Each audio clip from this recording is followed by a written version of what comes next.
Welcome back, guys, to another video. We've been going hard this past month, and we hope you've been enjoying the videos that we've been putting out. And if you haven't, please like and subscribe, comment, and jump over to our vlog channel. It's always in the description below if you're wondering.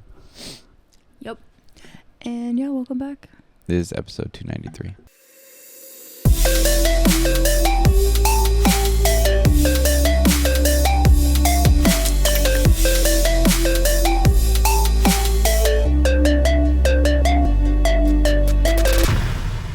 Again, for anyone who hasn't heard us say it 300 times, these videos may be a teeny bit dated because we're batch filming right now. Yeah. But we're almost done, and then we'll be back on track. So I wanted to do a video today because there's been more cases of like students and people in general that are fleeing the U.S. due to the growing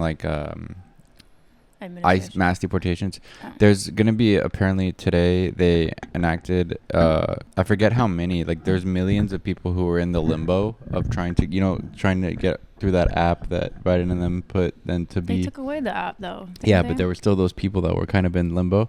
They're gonna send like all of those people back, and they're gonna cancel their applications. That's fucking so there's insane. Millions of people who now are gonna get their applications canceled and sent back. That we're trying to get citizenship here. Yeah, exactly. All right, so then this is one Columbia student. She flees back to Canada after I showed up at her door, also at the Columbia University.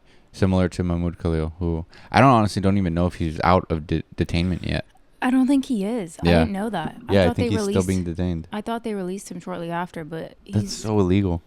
Yes, it is, and I hope he sues the fuck out of this country. It's crazy. Okay, let's see. It's crazy. Donald Trump's Homeland Security Secretary calls you a terrorist sympathizer. When you hear that, what do you think? Well, I'm not a terrorist sympathizer, so I just find it kind of absurd. Who are you? I'm a PhD student who actually rarely left the office because I was busy working or grading my students' papers. It feels a bit surreal. I'm not sure what's happening. I don't know why it's happening. Yeah, everything is sort of uncertain and in flux. Srinivasan is caught up in the political reckoning over this protest last year. As the Israel-Hamas war raged, Columbia University became the focal point of pro-Palestinian action. It enraged many, Trump included. He vowed a crackdown, including on international students who protested. Srinivasan says she was never... Where's the freedom of speech? Yeah, the thing is that like in our constitution to be able to protest too. So I know people argue though, like if you're on a visa, you should be on your best behavior. You shouldn't be doing all this stuff. As but long you as still you're have not being a criminal, as long as you're following the law, that's all that matters. Especially if you're a green card holder and you're technically a U.S. citizen, like you're a legal U.S. citizen, you have the right to. I think as long as you abide by laws, doesn't matter if you're here on a visa or you have citizenship or anything. Never a protester, but found herself caught in Trump's dragnet. Forced to flee, crossing the border into Canada, she still fears for her safety. And asked we not reveal exactly where she is now. I want to go to a knock at your door. Who was there? It was ICE. Immigration and Customs Enforcement. Yes, that's right. I didn't hear the knock because I was on a call with my Columbia International Students Office trying to figure out why my visa had been revoked the previous day. They seemed very calm. They said, don't worry about it. It sometimes happens to people. And then my roommate actually heard the knock. She goes to the door. She asks people to identify themselves. They refuse to. After a lot of pushing, they kind of yell in the corridor saying, we want Ranjani Srinivasan, your visa has been revoked, we want to put you in removal proceedings. And this is all while I'm on the call with my terrifying. Advisor. It sounds terrifying because you hear so many horror stories about people who do get detained and their family can't find them, and it's like they kind of just get lost in the shuffle. And that's someone's life you're playing with. But to them, it's just like another number that they think they're doing their job, you know? Well, what's crazy to me is that we're at this, getting to this point that we've never been this aggressive with it, that if you're just not supporting pretty much the mass murdering of children and innocent people, you are, one, anti-Semitic, and two, you're a terrorist. Right. That's crazy. Like, that should not be the where it cuts off on that. Like, well, I would argue MAGA's terrorist sympathizers. Yeah, because of they course. love. They fucking stormed the Capitol and fucking a cop died. Right. It's like, that's crazy. She turns to me and says, okay, as long as you support a wannabe dictator. Just here's a list of lawyers. Don't worry, things will be sorted out. Start contacting immigration lawyers. I said that I haven't let them in, and then they said, just keep doing that. They'd come to detain and likely deport her just months before the completion of her years-long studies. The Indian citizen found herself de-enrolled as a student by the university. That's crazy.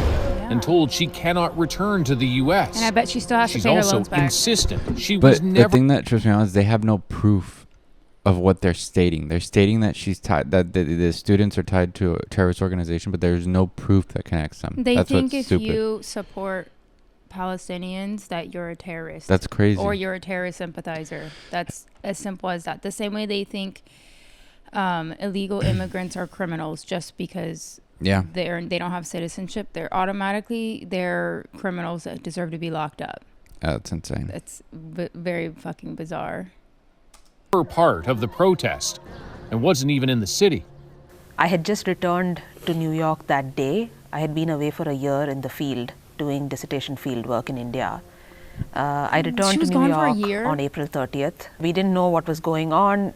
I mean, we knew the encampments were there, but we didn't realize what were the events that would unfold, that night. And then we realized the entire perimeter of the greater neighborhood has been barricaded by police. After circling for a bit, being redirected by cops, I was finally denied entrance into my building and into the street I live in by an NYPD officer. And in that confusion, I was one of the people who was detained. You were charged. The charges were dropped. Detained. Now, Because she wasn't even part of the protest. Yo, seriously? People can't afford fucking healthcare, and this is where I'm at. I know. Like, I don't care.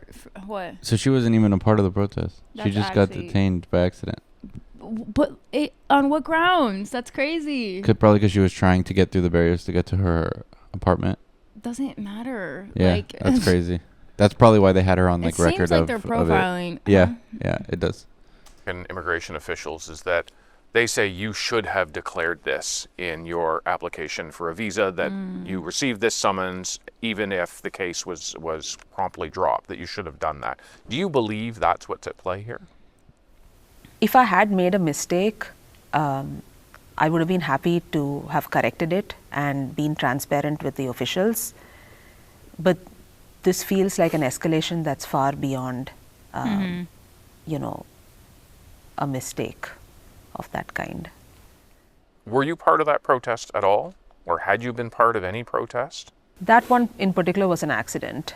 I would not have really gone there in that area if I had known the risks. Why does it matter? That's the issue. Why are we asking, were you part of a protest or not? That's not the point. The point is she should be able to. She should be able to if she wants to. Yeah.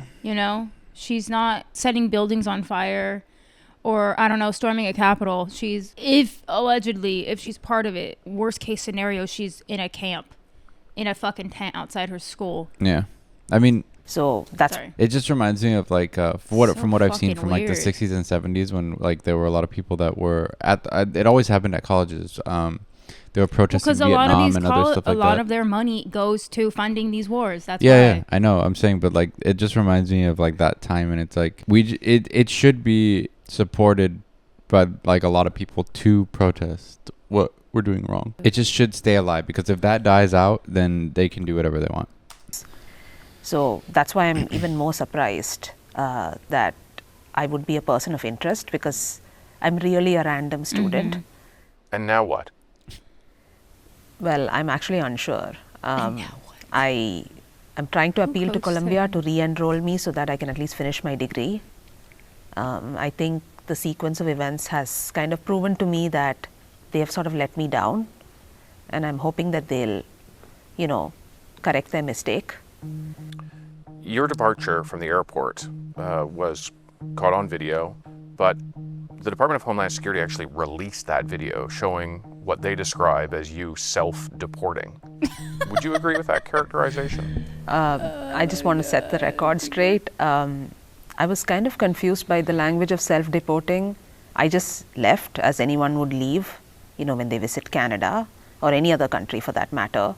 Why did you leave the U.S.? I felt very unsafe. I could have... Yeah, because if you don't and they do detain her, you're going to be sitting in those fucking... cages. That cage where they give you a foil blanket and you're just Right. like... And you don't know how long you're going to be there. Yeah. They said that's like... This is crazy. How bizarre to say that she self-deported herself. It's really weird that they're attacking students who are voicing their freedom of speech. That's really weird to me to do that. Yeah. Challenge the illegal termination of my status. But from what I understand from my lawyers, that they might indefinitely detain me while I did that. Yeah. So I would have to fight that from detention, which I would like rather impossible, not. Yeah. When you look at a country that has prided itself for freedom of speech, where during the presidential campaign, both sides talked about the importance of freedom of speech on campus, do you believe you're seeing an example of that in the way in which Columbia students are being treated? No, I don't. I think that really there's been an erosion of freedom of speech.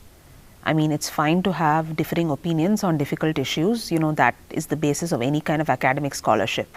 But not by, harassing each other or through violent means, but through intellectual debate and engagement. And I think that's completely being eroded. If this is it, if you can never go back, where does that leave you?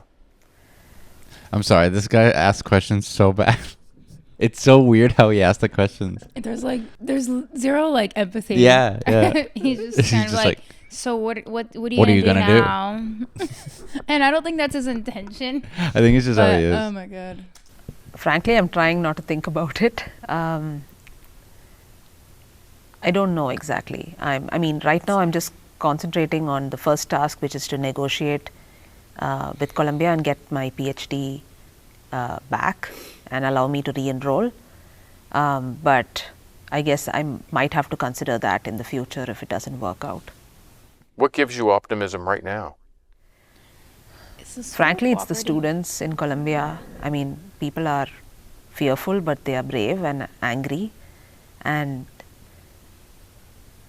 they are demanding accountability. I think students all across the US are doing so. So that definitely gives me hope. Thanks very much for the conversation. Oh, you're welcome. Shit, I'd be mad too. You know how I'm much they glad pay for that college? I know. I'm going to pay that much. You better let me say what I want. Exactly. It's not like they're getting a free ride. Well, some of them might. I don't think. Like scholarships. I think it's harder to get scholarships if you're coming from overseas to go to school. Yeah, that's true. But if anything, they charge them a lot more. More, yeah. That's why they get, I think, approved first, because they have to pay more. Also, yeah. Anyway, I'm happy she's safe in Canada right now, because she's right. If she was in ICE, she'd just be another number, and who knows how fucking long it would take, and I can't imagine that amount of stress. We don't know the status of this as of now, because we're posting this probably 3 weeks later than we are filming. Yeah, I haven't heard any coverage on this though.